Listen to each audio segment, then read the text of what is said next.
Olá a todos e todas, sejam todos bem-vindos a essa primeira TPC da Diretoria de Ensino do segundo semestre de 2022.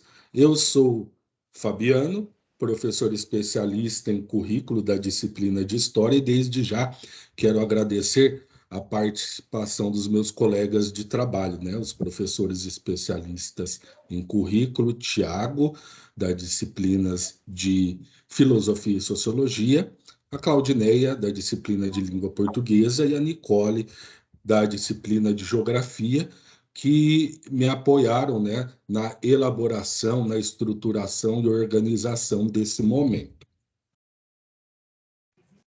E agradecer em especial, né, as nossas convidadas, a Rosimeire e a Eusiméria, né?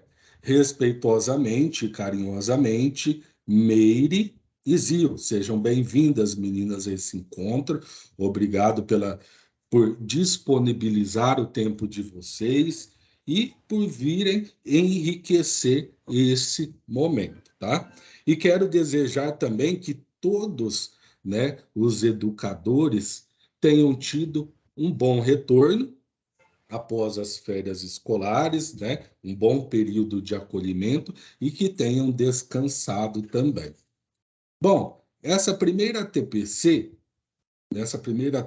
nada mais urgente, nada mais importante e necessário do que refletir sobre a educação antirracista no âmbito das nossas unidades escolares. Uma das coisas que me motivou, é óbvio, além das formações, né, que a SEDUC tem nos trazido, foram os eventos, as datas e os acontecimentos nesses últimos meses, né? Esses fatos, esses eventos e essas datas, eles motivaram a construção desse momento e a necessidade de levar esse momento até as nossas escolas, para os nossos educadores e para os nossos estudantes. Por exemplo, né, nós podemos trazer aí o mês de junho, bastante representativo, né? Mês do orgulho LGBTQI+. Nós tivemos também o dia 25 de julho, o Dia Internacional da Mulher Negra, Latino-Americana e Caribenha. Agora, dia 7 de agosto, né, uma data bastante representativa, porque foi nessa data que foi sancionada também a Lei Maria da Penha. Então, e lembrando também que o mês de agosto é o mês lilás, ou agosto lilás, o mês de combate, né, que representa o combate à violência contra meninas e mulheres. Então, todo esse movimento, todos esses eventos nos incentivam, né, a trazer para as nossas escolas esse momento importante, né, do desenvolvimento de práticas e de ações voltadas para a educação, para a diversidade sexual de gênero, para a educação antirracista, para a violência contra as meninas e mulheres. Mas falar em educação antirracista ou trilha de educação antirracista ou antirracismo, né, é falar num movimento e em ações e práticas intencionais, pedagógicas também e contínuas dentro das nossas escolas, né? Não significa que essas práticas e essas ações devam ser estanques, né? Devam ser realizadas num momento único ou num único período, se encerrem num único momento. Não, essas ações devem fazer parte do cotidiano escolar, né? Ele não deve ser, o antirracismo, ele não deve ser trabalhado também por uma única disciplina. Ele deve perpassar todas as disciplinas. Ele pode ser trabalhado dentro das especificidades de cada uma das disciplinas, dentro daquilo que as nossas escolas já desenvolvem, como, por exemplo, o projeto de vida, né? dentro das eletivas, do protagonismo juvenil, dos clubes juvenis e dentro do Grêmio. E nós não trabalhamos, né, a educação antirracista, né, a história e a cultura afro-brasileira e indígena, ou a educação para a diversidade sexual e de gênero e a violência contra as mulheres, porque existe uma legislação que rege esse trabalho, né? Que fala sobre a implementação e a necessidade e a obrigatoriedade desse trabalho nas nossas escolas. Nós trabalhamos, como eu disse, porque esses temas e esses assuntos são de extrema urgência e extrema necessidade. Tiago, o Tiago já colocou, né, o objetivo geral. Pode voltar para o objetivo geral, Tiago. Isso. Então, nessa TPC, nós temos como objetivo geral mobilizar a comunidade escolar com relação às atividades e ao desenvolvimento das temáticas voltadas à educação antirracista e por uma cultura decolonial nas vivências e no processo de ensino-aprendizagem. Tá? Pode passar, nós vamos agora para os objetivos específicos desse momento de reflexão nosso. Promover o respeito e a participação de toda a comunidade escolar nas ações educativas, considerando a diversidade étnica, de gênero, cultural, religiosa e socioeconômica. Refletir, conhecer e valorizar o papel, a luta e o protagonismo das mulheres negras na sociedade brasileira, implementar ações educativas voltadas para o combate da violência contra meninas e mulheres. Isso. Aí nós trazemos também um momento de sensibilização, né? Para a gente refletir um pouco sobre esse assunto. Eu trouxe essa reportagem da TV Bahia, do telejornal Bahia Meio-Dia, né? Trabalhadoras domésticas lutam por reconhecimento. 13 mulheres foram resgatadas do trabalho análogo à escravidão, uma reportagem do dia 27/4 deste ano. E aí eu estabeleci um recorte dentro dessa reportagem, né, que trazia várias situações com relação às trabalhadoras domésticas, né, e também ao trabalho análogo à escravidão. E trouxe para nós, nesse momento, o caso da dona Madalena. A dona Madalena Santiago da Silva, ela foi resgatada após passar 54 anos dos seus 62 anos de vida sendo escravizada e vítima de racismo por uma família. A dona Madalena, ela não recebia salário, ela era maltratada, sofria roubos da filha dos ex-patrões, inclusive, né, sofreu extorsão, né, porque a filha dos ex-patrões acabou fazendo empréstimos no nome dela no valor de R$ 20.000, e foi chamada pela filha dos ex-patrões e era chamada de negra desgraçada, né? E os maus tratos e o racismo sofrido pela dona Madalena ao longo de tantas décadas deixaram sequelas, medo e marcas profundas na vida dela. E durante essa reportagem, esse um minutinho de reportagem aí, esse recorte, a dona Madalena, ela teve medo de segurar a mão da repórter, porque a repórter era branca. Então, vamos ver esse trechinho dessa reportagem aí. O Tiago coloca para nós, para a gente fazer esse momento de sensibilização.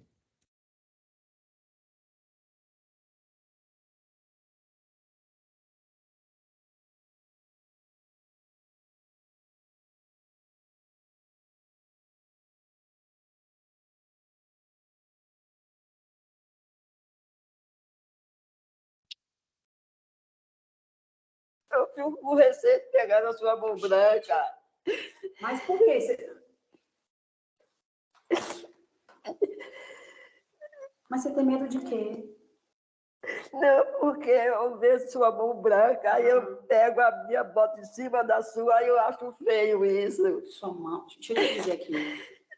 Sua mão é linda, sua cor é linda. Olhe para mim. Aqui não tem diferença. Pode ter aqui, o tom é diferente. Tem Mas sim nós diferença. somos Olha aí, ó. mulheres. Olha a cor, olha para a sua e olha para a Pode ter minha. essa diferença aqui de cor, mas você é mulher, eu sou mulher, os mesmos direitos e o mesmo respeito que todo mundo tem que ter comigo, tem que ter com você. Dona Madalena ainda não tem noção da força que tem. Sem saber, chacoalha o racismo com sua simplicidade, coragem e vontade de abraçar a nova vida.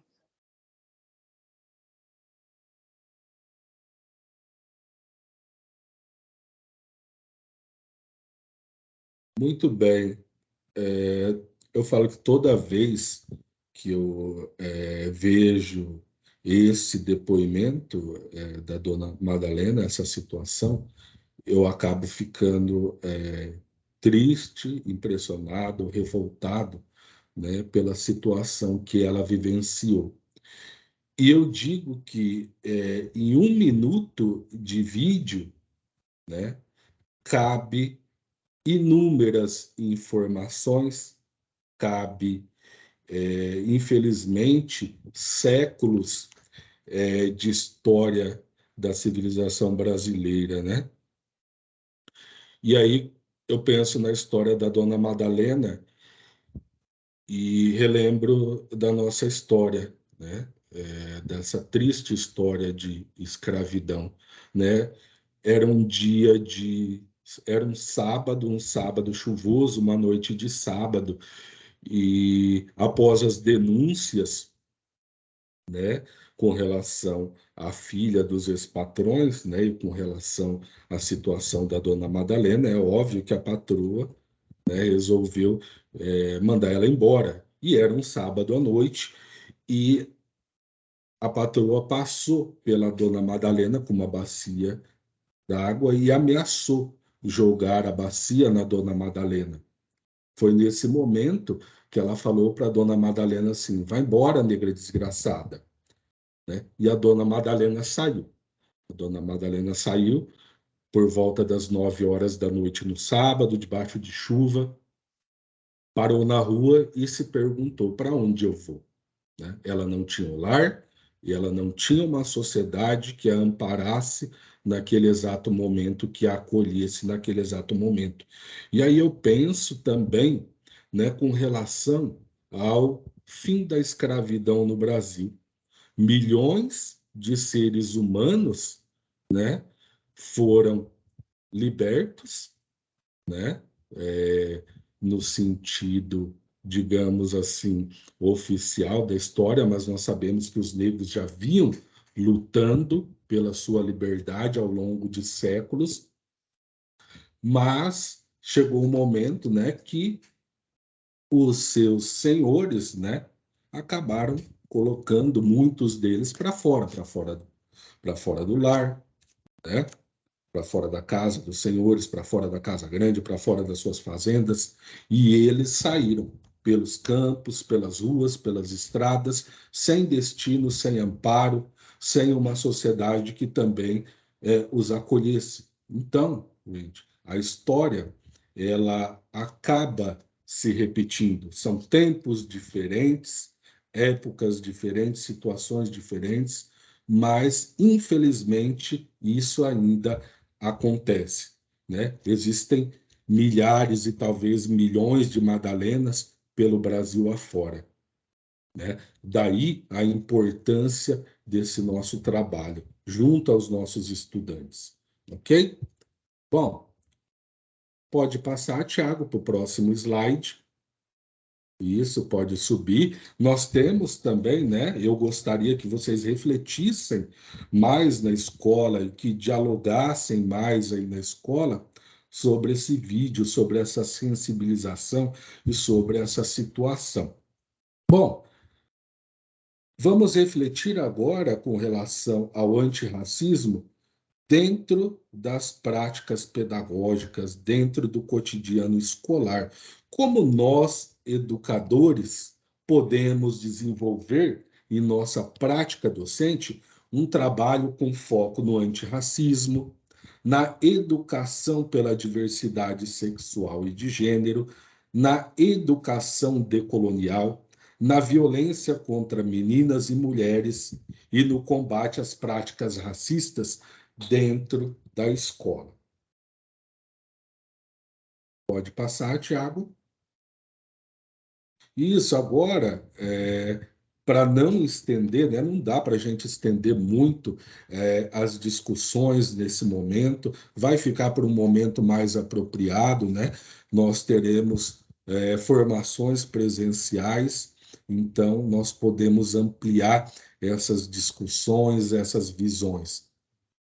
Eu quero convidar agora, nesse momento, né, a Rosimeire, né, a Meire e a Zil, para dar as contribuições delas com relação à educação antirracista, com relação ao protagonismo das mulheres negras na sociedade brasileira, né? Gostaria que elas falassem um pouco sobre suas experiências, sobre a participação delas em projetos, o engajamento nelas com a questão do antirracismo.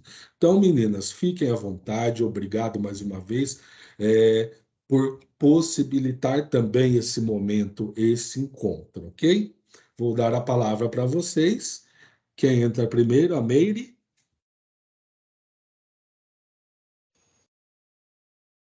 Olá, boa noite Boa os PECs noite. que estão aqui presentes, boa noite aos professores, boa tarde, boa noite, bom dia aos professores que vão assistir esse trabalho conosco depois.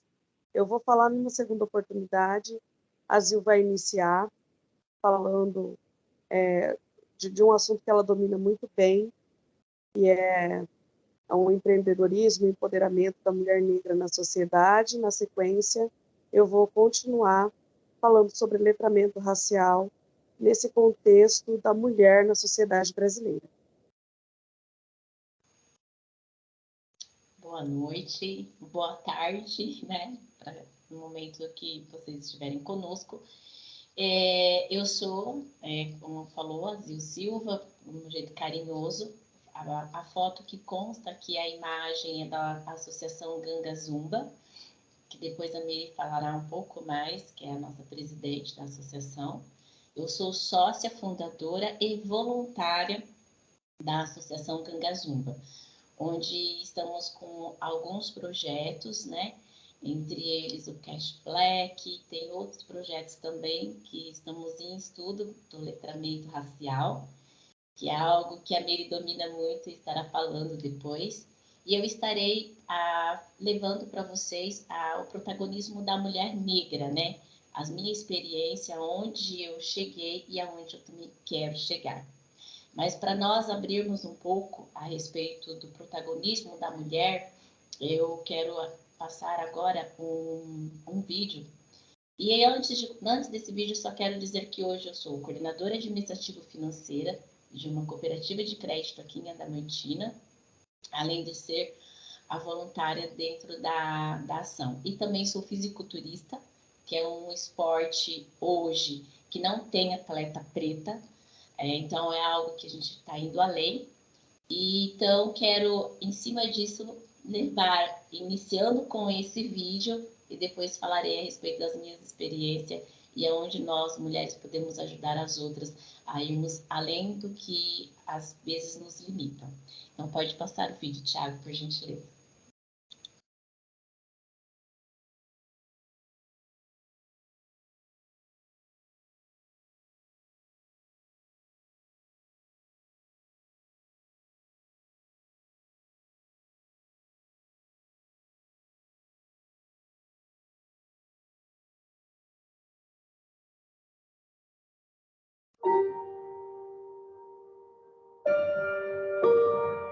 Convidamos crianças de diferentes idades para uma experiência. Esses meninos e meninas que não são atores terão que fazer uma cena muito comum que acontece no dia a dia de muitos brasileiros. Pode ser. Tu já fez alguma cena alguma vez na tua vida? Não. Tá. Hoje a gente vai fazer uma e bem simples, tá? Essa é a Glau e ela vai contracenar contigo. Você vai ter 2 minutos, você vai tentar decorar o máximo de frases que você conseguir e depois você vai falar olhando para ela, tá bom?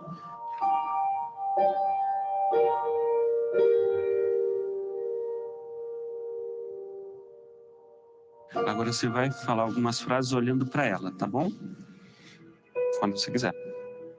Eu não gosto da sua cor. Eu não gosto de gente da sua cor. Seu cabelo é horrível. Seu cabelo parece uma esponja. Eu não consigo. Você vai dizer isso olhando para ela, tá bom? Eu não consigo. É uma cena.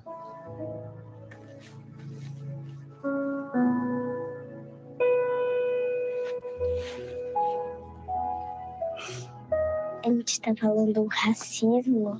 Quer tentar mais uma vez? Por quê?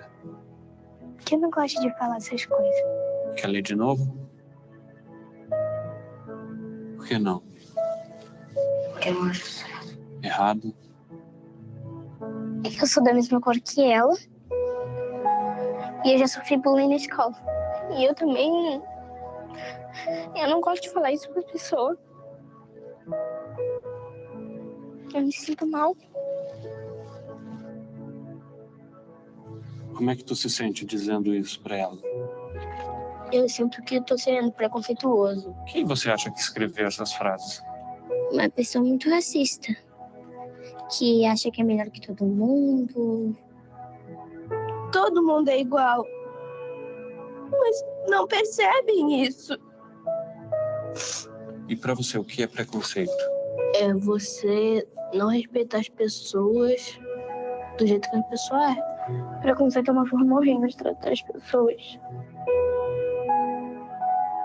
Olha só, esses textos aí a gente tirou da internet, que pessoas reais falaram para outras pessoas, né? Você já viu em algum lugar essas frases, por exemplo? Na escola já. Já. Essa pessoa estava sentada num banco. Chegaram para ela dizendo: tu é negra, tu é horrível.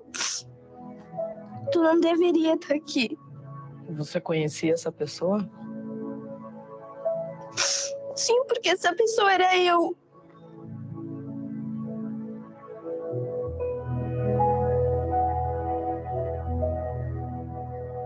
Você acha que seria mais fácil ler esse texto para mim, por exemplo, que sou branco? Não, Não seria mais fácil? não. Porque todos nós somos iguais.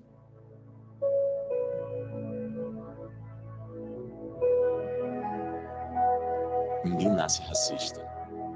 Continue criança.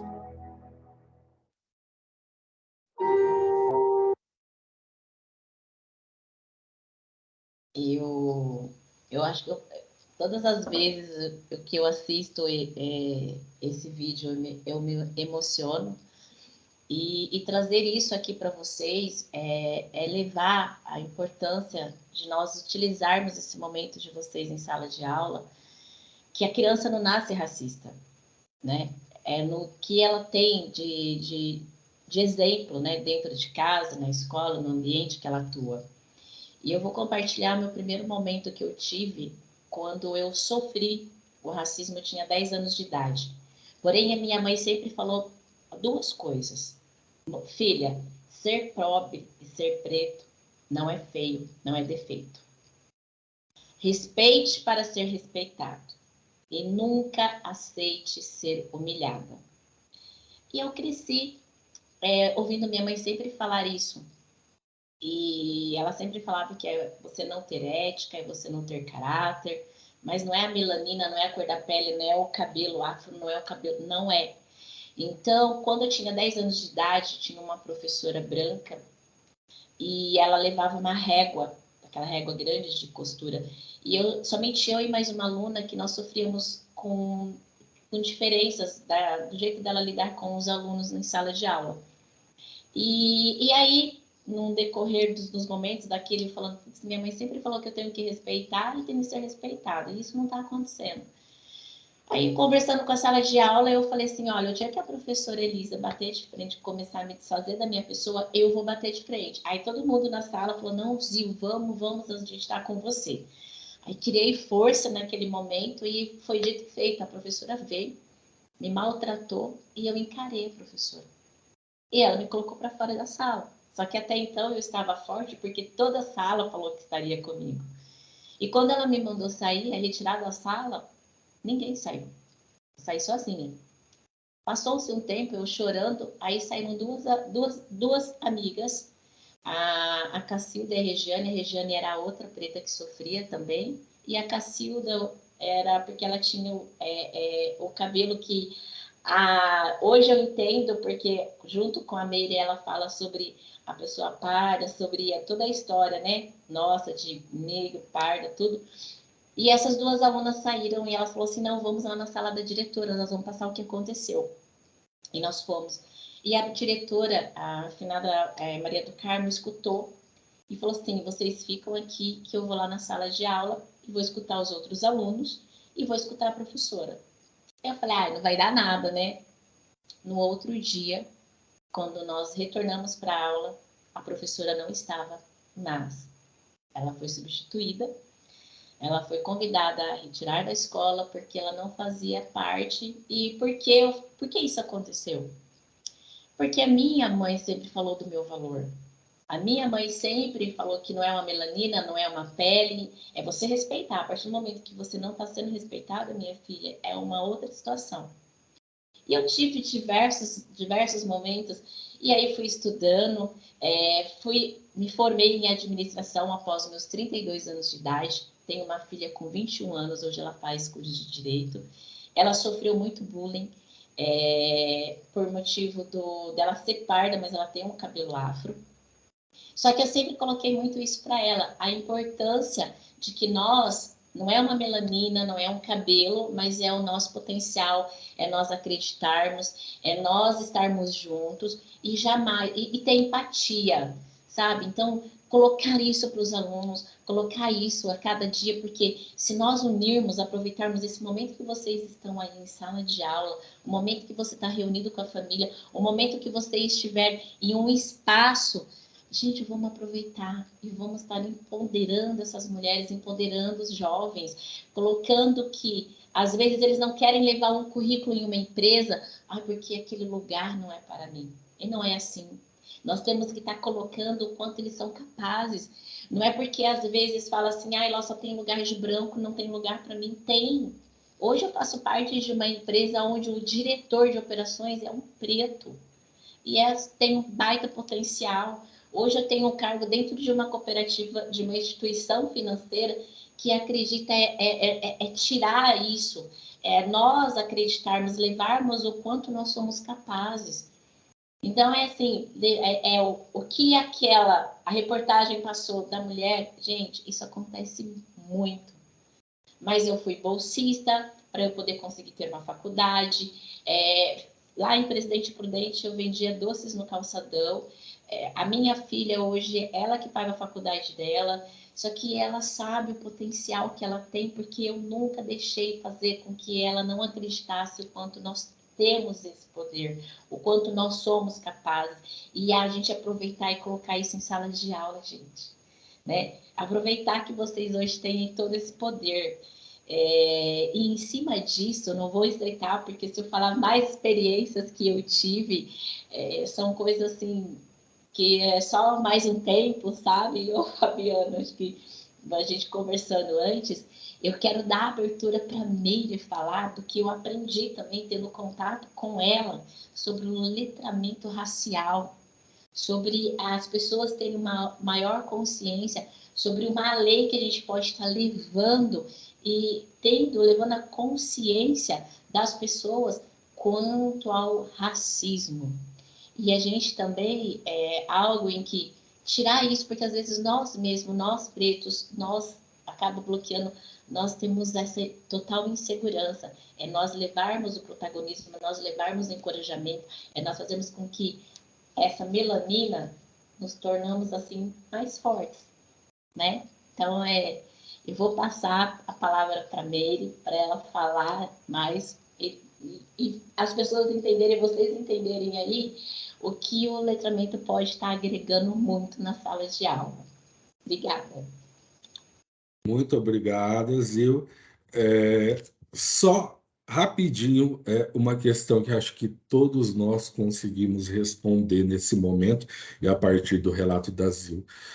Onde a criança ou as crianças sofrem os primeiros impactos das práticas racistas? Na escola. Exatamente, dentro da escola. Está aí a necessidade, a urgência desse trabalho focado nas ações de combate ao racismo dentro da escola. É na escola onde a criança sente, primeiramente, o impacto do racismo, infelizmente. Sim. Meire, é contigo agora. Pegando o gancho do que vocês acabaram de falar, justamente o primeiro ambiente que a criança vai sentir qualquer tipo de impacto, não é só o do racismo, mas qualquer tipo de impacto é na escola nos primeiros anos. Então, nós estamos aqui fazendo um ATPC, são professores do Estado, a gente já está falando em crianças maiores, né, em adolescentes, mas vale ressaltar, quando a criança sai de casa pela primeira vez e vai para a creche ou ela vai para o pré, para o maternal, são os primeiros passos da vida dela como um ser individual, porque até então ela era totalmente dependente da família, de quem cuida, né? E aí acontecem esses agravos, essas injúrias que outras crianças trazem de casa, da sua educação doméstica, né? Então, se o professor, quando nós temos professores pretos ou pardos dentro da sala de aula, lidando com aquilo, ele reconhece o racismo, a injúria racial que a criança sofre muito mais fácil, né? Mais cedo, dá para ele corrigir mais cedo. Quando o professor é branco e nunca sofreu de racismo, não consegue reconhecer o racismo, muitas falas ele interpreta por natural, porque ele trouxe isso da casa e da sociedade também, tá? Não estou dizendo aqui que o professor faz isso porque quer. Mas muitas vezes a pessoa branca ela não é racista, mas ela traz falas racistas sem saber que por conta do racismo estrutural e velado que a sociedade brasileira carrega até hoje. Então, demora dele perceber que a criança preta e parda dele está sofrendo racismo por conta dos outros coleguinhas, e aquilo passa, já criou um trauma e continua, e não deu tempo de corrigir, e assim vão-se os anos, e aquela criança ela vai criando uma couraça, né? E chega uma certa etapa da vida que é difícil da gente conseguir regredir essa couraça. Então, a importância do professor com o letramento racial, do professor letrado racialmente, organizado socialmente, eu diria, é justamente diminuir esse abismo cultural que existe na sociedade brasileira, né? Eu também trabalho com educação, eu trabalho com educação especial, então eu não dou aula para crianças, eu fico com uma criança num período e uma criança no outro período, mas eu sou professora. Também estou concluindo o curso de História, para ficar igual o professor Fabiano, eu sou fã dele, do trabalho que ele realiza com vocês, e também para abordar muito melhor esse fato do letramento racial numa visão histórica. Então, vamos lá. Não falando apenas de letramento e não falando apenas da responsabilidade social que o professor carrega a partir do momento que ele entra para a rede estadual, que ele entra para a rede municipal ou para a rede privada, com o título de professor. Tá? A partir desse momento, você é um agente mutacional social. Aquilo que você carrega forma opiniões. Aquilo que você fala, o seu aluno ele vai carregar para o resto da vida. Alguns alunos não vão ouvir tudo que você vai falar. A maior parte dos adolescentes, eles não vão ouvir tudo que você vai falar, mas eles vão gravar o sentido daquilo que você está tentando falar. Ou como a dona Madalena, nesse momento, eu garanto que existem muitas mulheres ou muitos homens em situações análogas à escravidão ou sofrendo de escravidão ainda. Porque o Brasil, nós tivemos a abolição da escravatura, que foi uma tentativa frustrada do Brasil colônia, né, da família imperial de salvar a coroa, e eles tropeçaram e caíram, mesmo assinando a Lei Áurea, é a libertação da escravatura, o fim da escravatura no Brasil, depois de 400 anos de escravidão. Ele aconteceu de uma forma banal, sem estrutura, não foi oferecido a esses seres humanos que foram traficados por pessoas de má índole, de suas terras para o Brasil, para trabalhar, para construir o país, né, com as próprias mãos. Não foi oferecido que eles retornassem aos seus lares maternos, até porque já tinham 4 séculos, ninguém mais nem sabia de onde tinha vindo, então não tem para onde voltar. A diáspora africana no Brasil, ela foi a pior que aconteceu em todo o mundo, porque com o lastro das religiões daquela época que acreditava que preto não tinha alma, então os documentos que podiam provar de onde vinham aquelas pessoas, eles eram queimados, jogados no mar, enfim, poucas famílias guardaram, poucos escravocratas guardaram esses registros. A maior parte foi destruído, então as pessoas perderam, inclusive, um laço de conhecimento com a sua genética, com a sua própria genética. No Brasil hoje, nós sabemos que nós somos pretos e pardos. Nós somos afrodescendentes, afro-americanos, mas nenhum de nós, ou poucos de nós, temos capacidade de dizer de qual país africano vieram os nossos ancestrais negros, ou qual era o nome da família que os nossos ancestrais tinham nesse país africano antes de ser traficado para o Brasil. Então, inclusive isso tinha sido cerceado desses trabalhadores. E nesse cerceamento e o final da escravatura, eles simplesmente foram colocados para fora das fazendas, das lavouras, das casas grandes, como já foi dito aqui anteriormente, e colocados para morrer à beira do asfalto mesmo, não tinha asfalto, né? À beira da estrada mesmo. Eles foram subindo os morros, porque morros não eram lugar que dava para se cultivar nada, não dava para criar animais, não dava para curva de nível, não dá para fazer em morro, dá para fazer em terreno íngreme, mas em morro não dá. Como eles eram exímios arquitetos e engenheiros, foram construindo seus barracos em cima dos morros, né? Nós sabemos que os barracos eles só deslizam se tiver um cataclisma. Vento pode passar ali que não desliza, o pessoal até hoje nos morros mete bala para todo lado, os barracos estão de pé, porque a engenhosidade daquelas pessoas e o dinamismo que elas tinham de trabalho era muito grande. E são os nossos ancestrais. Olha quanto valor veio da África para cá e foi sublimado nos livros de história. Esses livros de história que nós temos, nós ainda tínhamos, pelo menos quando eu estava na escola, antes da Lei 10.639, que o SEDUC também traz a proposta do trabalho da Lei 10.639, os livros de história, quando falavam do povo negro no Brasil, só mostravam fotos de tribos antigos que andavam nus, numa savana, ou num ambiente mais desértico ainda do que uma savana, ou as fotos deles no pelourinho, né, amarrados para apanhar, e nunca ninguém me disse na escola que eu tinha sido gerada a partir de um povo que dominava cerâmica, metalúrgica, que administrava mineração há muito mais tempo que a Europa, porque a África era um terreno bom para mineração, que muito das engenhosidades que ocorreram no Brasil na época da cana, que foi um período de economia no Brasil também, os engenhos eles já existiam, mas eles foram adaptados para o nosso ambiente por mãos negras. Ninguém tinha me explicado o termo feito nas coxas, que é porque as telhas de cerâmica para cobrir as casas eram feitas nas coxas dos nossos ancestrais. São muitos valores que foram perdidos ou que foram soterrados propositalmente para que não houvesse motim.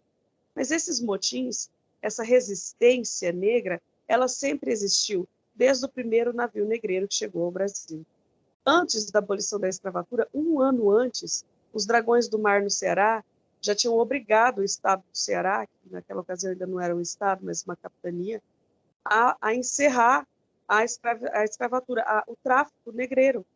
porque eles eram negros ou eles eram pardos, mas eram mestiços de negros e outras raças, indígenas ou raça ariana, não negra. E eles começaram, os jangadeiros começaram a se recusar a fazer o transporte dos negros que vinham traficados. Então, no Ceará já não tinha mais, já tinha ocorrido a abolição da escravatura, quando a princesa Isabel, nobre princesa Isabel, assinou a Lei Áurea, encerrando esse processo vergonhoso que foi esses 400 e poucos anos de escravidão no Brasil. Isso é um débito que nunca vai ser cessado. Por mais que tentes, por mais que nós hoje tentemos reaver, devolver alguma coisa para essas pessoas, para nós que somos pretos e pardos, ou honrar a memória dos nossos ancestrais que morreram na época da escravidão, isso nunca vai ser suficiente, nunca vai chegar, é colossal esse débito. Ele nunca vai ter um saldo positivo, né? Porque coisas extremamente desumanas aconteciam. Um professor, falando assim em termos do professor, a professora, como nós estamos falando das mulheres, né? Que tem as mulheres costumam ter maior sensibilidade para lidar com os alunos numa situação extrema de racismo. A professora branca, que não é racista, não basta ela não ser racista. Você, que é professora branca, não adianta você não ser racista. Minha amiga, você precisa ser antirracista, você precisa se colocar contra as práticas do racismo dentro da sua sala de aula. Quando você está dando a sua aula, você precisa ser antirracista. Você precisa policiar a sua postura e a postura dos seus alunos para que eles não pratiquem um racismo estrutural e velado e para que essas dores não continuem indo para debaixo do tapete. Porque as dores que a gente carrega para debaixo do tapete, elas nos causam feridas. E aquilo que você não fala te mata. Então a sociedade ela fica desigual, ela fica desunida, o Brasil não cresce, o país não vai para frente, as pessoas sofrem hoje de ansiedade e depressão, os negros contra os brancos e os brancos contra os negros, e isso nós temos que encerrar no Brasil de uma hora para outra, não dá, mas a gente precisa trabalhar, porque nós não podemos chegar ao cúmulo de ter um apartheid brasileiro como ocorreu na África do Sul, e com o advento da internet, pelo menos em âmbito digital, é isso que a gente tem visto, uma grande guerra entre pretos e brancos, pessoas brancas dizendo que racismo é só um ponto de vista. Não, racismo não é um ponto de vista, racismo é crime, você está praticando um crime, você está indo contra a lei de um país, porque você mora numa terra que a Carta Magna diz que é laica, então se o país é laico e você tem uma ideia racista, você é um criminoso. Então, não é só um ponto de vista, não é só uma ideia, isso precisa ser trabalhado. Se você acha que é só uma ideia, você precisa procurar um psicólogo para conversar com você e você conseguir trazer isso à tona e explicar por que é para você mesmo, não para a sociedade, mas essa chaga em ti precisa ser curada.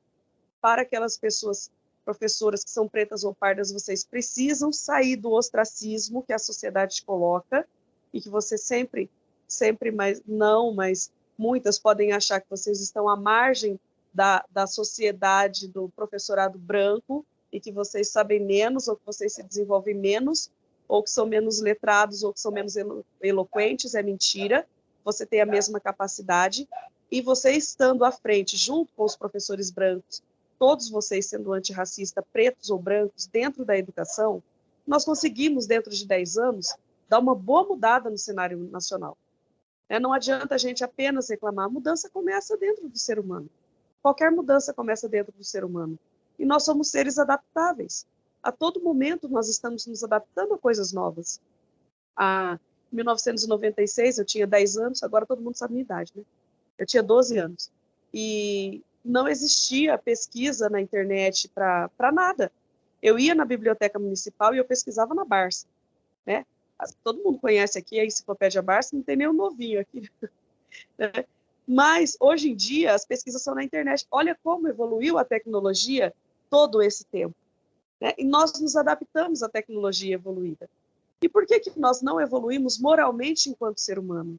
Porque enquanto a gente ainda enxerga as pessoas com diferença, seja pela cor, seja pela crença, seja pela orientação sexual, então nós não estamos evoluindo moralmente como a tecnologia está evoluindo.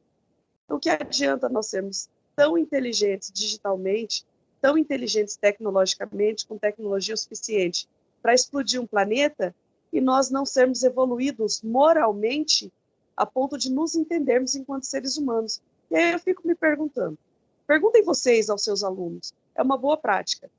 Se de repente chegar no pátio da escola, no pátio principal, baixar ali um disco voador e descer um humanoide, um ser humanoide, e ele, por algum motivo, falar a mesma língua que você, ou você entender o que ele está falando, e ele perguntar, quem são vocês? Você vai dizer, eu sou um branco e ele é um preto, eu sou japonês, ele é chinês, esse aqui é coreano. Não, gente. Se chegar uma raça extraterrestre aqui, eles são os extraterrestres e nós somos os humanos. Então, neste ponto, nós somos uma raça humana. Todos com o mesmo sentido de vida, o mesmo sentido biológico de vida, né?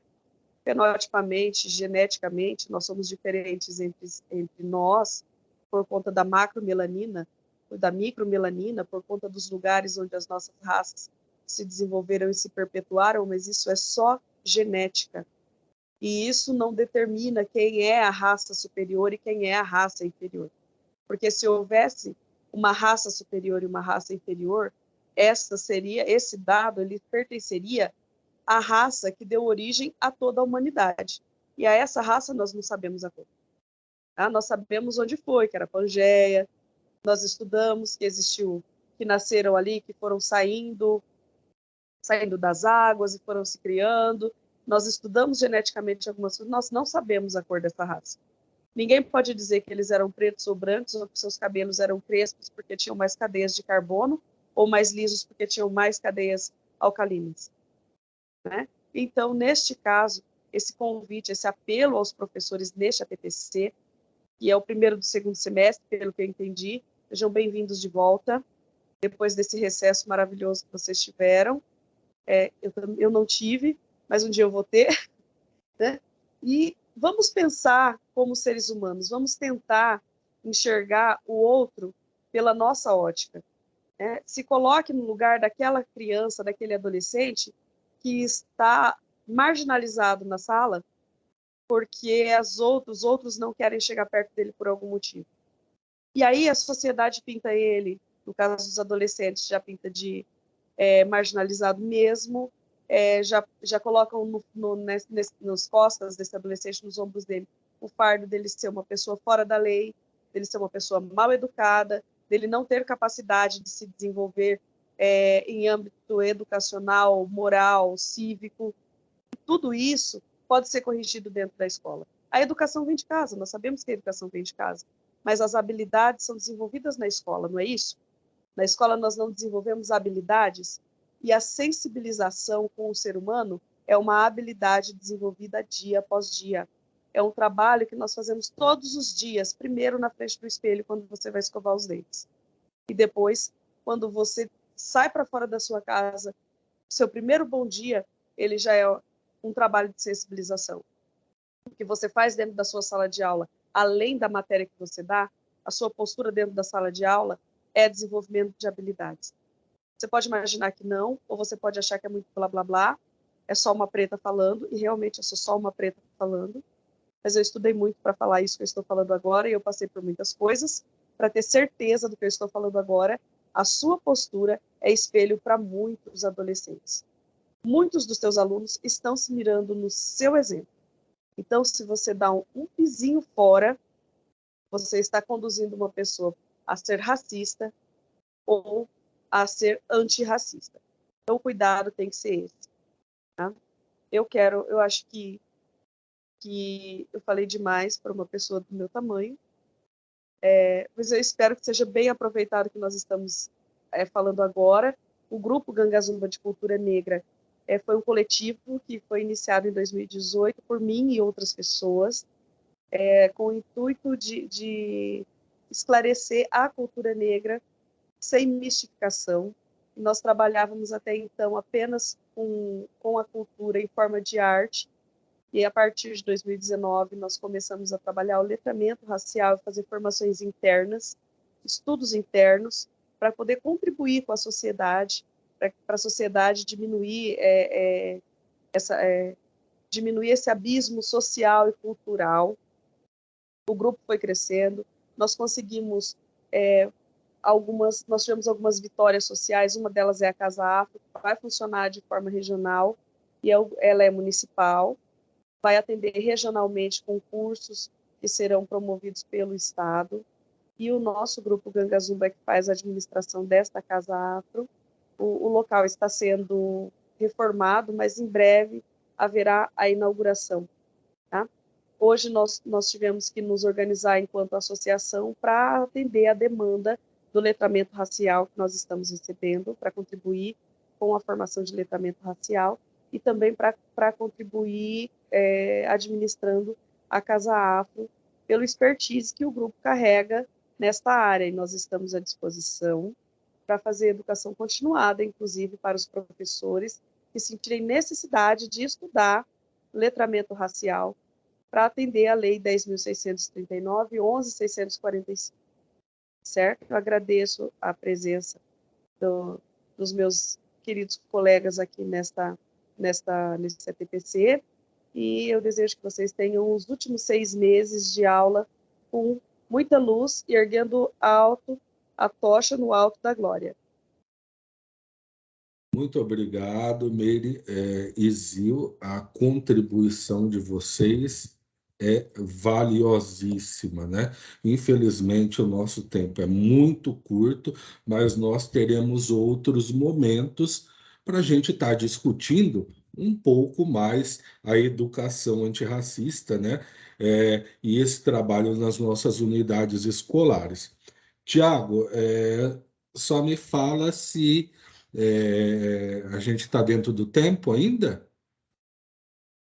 Para a gente se organizar rapidinho? Sim, Fabiano, pode dar continuidade aí. Cláudio, eu vou rapidinho passar aqui, né? A Claudina, ela trouxe para nós o acervo da biblioteca do professor, que conta com leituras significativas, né, que podem contribuir por uma educação antirracista de qualidade. Esse acervo, né, Cláudio, ele está disponível na sala de leitura, pode existir uma articulação do professor com a professora, as professoras da sala de leitura. Esse acervo deve ser explorado e levado também para os nossos estudantes, ok? Próximo, Tiago. Isso mesmo. São livros, né, de temáticas aí muito pertinentes sobre o letramento racial, né? Hoje a gente fala muito em diversos tipos de letramento, científico, digital, letramento matemático, e assim como a Meire disse, né, o letramento racial é um tema muito necessário de ser trabalhado. As professoras da sala de leitura, elas mobilizam esse acervo à disposição aí dos professores, da comunidade, dos alunos, para estar trabalhando com essas temáticas aí. Elas são um forte apoio aí na escola para esse trabalho junto aos professores, por meio de atividades, de projetos à disposição, tá? Só queria reforçar isso, tá? A sala de leitura aí, ela tem papel fundamental aí no fomento, no incentivo à leitura, sobretudo dessas temáticas tão necessárias, né? Como muito bem falou a Zil aí, a Meire e você aí, diante de uma TPC tão importante como essa. Obrigada, viu? Isso. Material não falta, né? Nós temos uma grande disponibilidade de material para estudo e para ser explorado. Aí eu coloquei alguns títulos, né, de algumas obras, né, que fazem parte desse acervo. Depois vocês podem e devem estar explorando, né? É apenas uma parte, não são todos. Também disponibilizei os materiais produzidos pela Secretaria de Educação. São Paulo contra o racismo, violência contra a mulher não é normal para os profissionais da educação e também para os adolescentes. Então, eu disponibilizei essas 3 cartilhas para vocês e podemos também e vamos disponibilizar mais materiais, né? Aí são exemplos. Então, esses materiais aí eu coloquei em PDF, né? E vocês podem estar explorando esse material, trabalhando na escola, fazendo a leitura entre vocês, estabelecendo um diálogo, uma reflexão e levando para a sala de aula também. Coloquei também um compilado aqui da legislação sobre educação para a diversidade sexual e de gênero. Tiago, volta mais um PPT. Isso, pode voltar mais um. É esse daí mesmo, pode deixar nesse daí. Eu não coloquei as leis com relação à história e à cultura afro-brasileira, a história e a cultura afro-brasileira e indígena, porque a cartilha São Paulo contra o Racismo, ela já traz os aspectos legais, como vocês podem ver aí, né, com relação a esse trabalho. Então, na cartilha que está disponível em PDF, vocês podem encontrar toda a legislação que ampara esse trabalho com relação à educação antirracista e à história e cultura afro-brasileira e indígena. Tiago, pode passar, né? E isso, nós temos o mão na massa, vamos deixar para a escola também, para o momento de desdobramento de vocês, tá? Essa atividade vocês vão compartilhar conosco num Padlet que a PEC Nicole estruturou para nós, né? Olha lá, quais ações e metodologias podem ser utilizadas em sala de aula em prol de uma educação antirracista. Após a socialização na unidade escolar, registre suas considerações, inclua evidências, fotos, vídeos, áudios e textos, e registros de ações que você já fez ou planeja realizar. Por exemplo, quais livros poderiam ser utilizados e como abordar a temática em suas aulas, lembrando que essa temática perpassa todas as disciplinas, tá? Próximo, Tiago. Então, vocês vão registrar, né, no momento de desdobramento, as conclusões, né, e os diálogos, enfim, com relação a essa atividade mão na massa. Vocês têm no material o link do Padlet e também o QR Code para acessar essa plataforma, ok? Gente, muito obrigado. O tempo, nós sabemos, é curto, né? E com certeza nós teremos um momento de formação um pouco mais amplo. E contaremos também com a participação de todos os convidados aqui hoje, a Meire, a Zil, né? A Claudineia, o Tiago, a Nicole, né? Eu quero todo mundo junto contribuindo por essa educação, né, voltada para a formação ética, cidadã e integral dos nossos meninos e meninas. E, gente, só mais uma coisa. Vamos pensar na educação antirracista com carinho, com cuidado, com atenção, né? Vamos prestar atenção nos nossos discursos, nos nossos posicionamentos, assim como a Meire trouxe, como a Zil trouxe para nós. Observar aquilo que acontece no cotidiano escolar, tá? E evitar que as práticas racistas contaminem o ambiente escolar, invadam o ambiente escolar, gerando situações mais complexas. Então, eu peço a vocês, pensem com muito carinho e atenção e implementem essas ações dentro das escolas, junto à comunidade escolar, e também estabeleçam parcerias também com instituições locais e regionais, ok? Muito obrigado a todos, obrigado, Tiago, obrigado, Claudineia, obrigado, Zil, Meire pelas contribuições. Teremos outros momentos, com certeza, e outras oportunidades para explorar esse assunto tão pertinente, tão necessário e tão urgente, que é o antirracismo.